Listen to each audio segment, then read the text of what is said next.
당시에 그 중국 사람들은 전 세계에 깔려 있었습니다. 쉽게 말하면 나폴레옹이 센트 헬레나에 귀향 갔을 때도 거기 여러 중국 사람들은 그 섬에서 농사를 졌던 정도로 묵는 데가 없어요, 중국 사람이. 그 당시에. 그래서 그 중국 사람이 반야신경의 효과를 보고 감동해가지고 반야신경이 아니라 주문을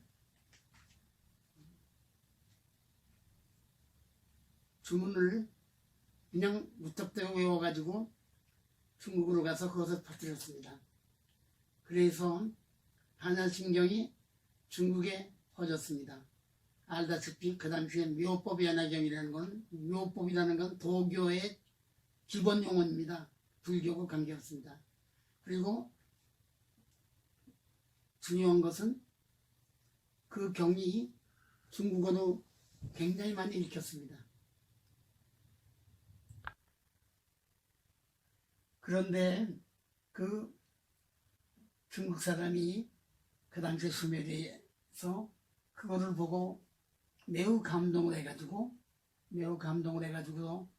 자기 나라에 가져갔습니다.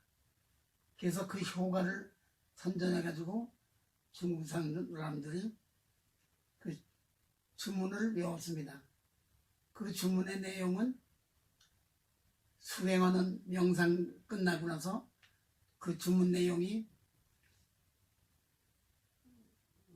가티바라가티가 어떻게 해석됐느냐면은 색, 불이, 무, 불이, 색, 즉 실무, 무, 즉 실색 이렇게 되어 있었습니다. 근데 이거는 별로 큰 효과가 없었고 이것이 6세기에 중국에 들어왔습니다.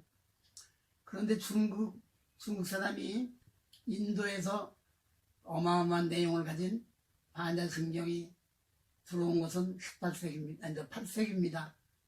그러니까 벌써 시대가 다르죠.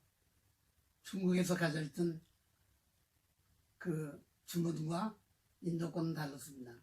그런데 여기서 조금 인도에 대해서 말씀드리면은 인도는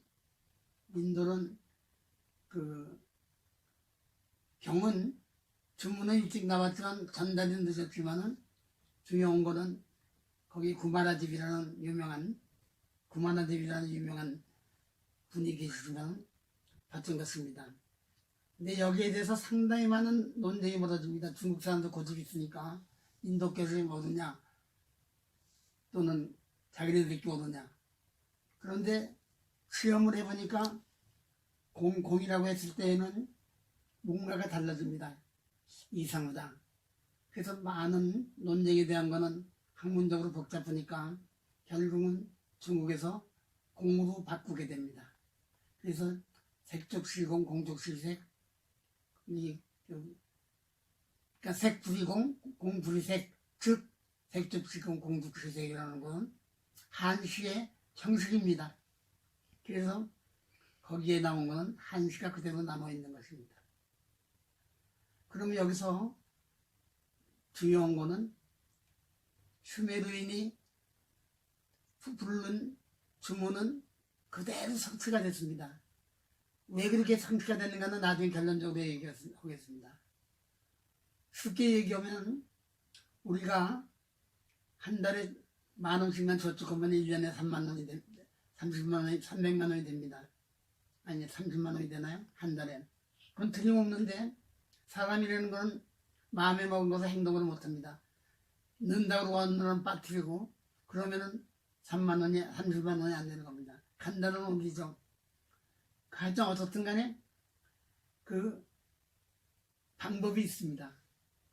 반드시 이루어질 수 있는 방법이 있는데 그것을 수메르인은 터득하고 있었고 중국 사람은 그건 글자만 외웠지 그걸 그렇게 실천을 못했다는 얘기입니다. 아주 간단한 얘기예요. 어려운 건 아닌데. 그렇지만 사람이라는 게 자기가 맹세한 걸 그대로 하는 사람이 드뭅니다. 예를 들면 술을 안 마신다고 해도 오늘은 날씨가 좋으니까 한 잔 마시고 뭐 이렇게 바뀌니까 그래서 안 되는 건데 사람들이 그걸 모르는 겁니다. 그 외에도 또 다른 주의가 있는데 피카소가 공을 알아가지고 세계적인 미술을 낸 것처럼 여러 가지 비법이 있습니다만은 일단 그 두 분이 어떤 것이 어려워도 어렵다고 하지만은 될 수 있다는 공리를 내세웠습니다. 이거 대단한 겁니다.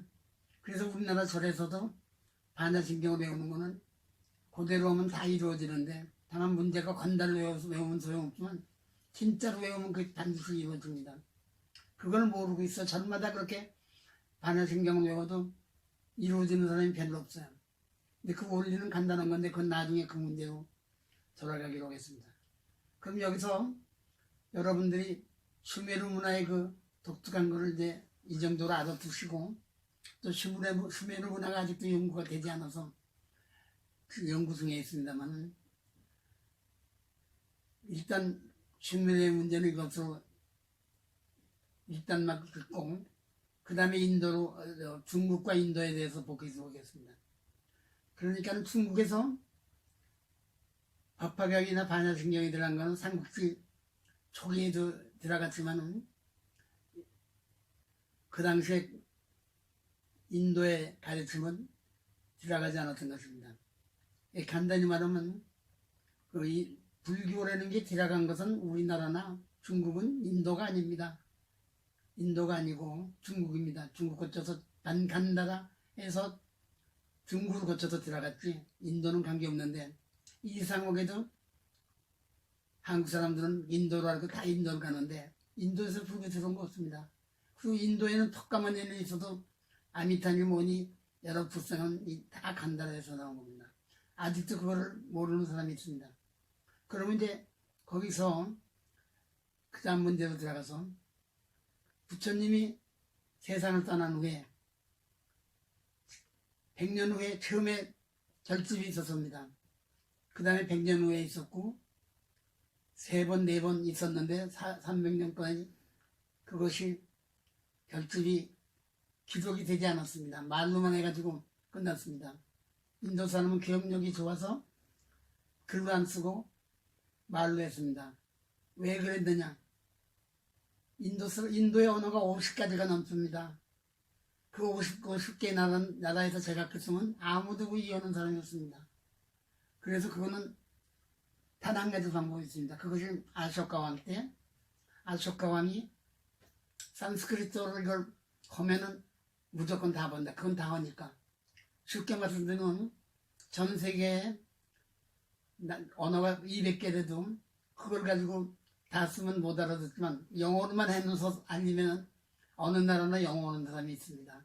그러니까 그건 포교가 됩니다. 이것이 아쇼카 왕의 지혜죠. 그래서 4번째 결집이 됩니다. 그때 잘 아시겠지만은.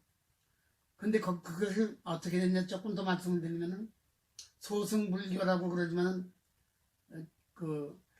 그런 것이 따로 있는 게 아니라 그 당시 불교가 50가지 종류의 언어로 하기 때문에 전달이 안 됩니다. 3번째까지는 아쇼카 왕 전까지는 기록이 안 됐는데 아쇼카 왕이 그와 같은 수법을 써서 전 불교국 전 세계에다가 탑을 세우고 그럼으로 인해서 불교는 하나로 통일이 된 겁니다. 그럼 여기서 문제가 되는 게 있습니다. 50개 언어로 떠드는 사람들의 내용이 똑같다고 생각합니까? 아닙니다. 제각기 다릅니다. 그런데 기독교의 경우는 자기의 종교 이론에다가 반대하는 사람들 다 죽였습니다. 그러니까 그건 극단의 되건데 불교는 묘하게도 법화경을 쓴 사람이 있고 화엄경을 논한 사람이 있지만 그것을 처음에는 반대하려고 했지만 그러고 어떤 철학이 나왔냐면 제각기 얘기하는 걸 한번 들어보자. 그러고서 시비를 걸어야지 줄이고 그런 건 하지 말자. 그래가지고 같은 승려가 법화경이나 화엄경에 대한 얘기를 하면은 같이 들어요. 들어보니까 화엄경에 좋은 게 있으면 그것도 인정해요. 그렇게 하면은 없어지지 않고 법화경, 화엄경 이런 게 생기게 되죠.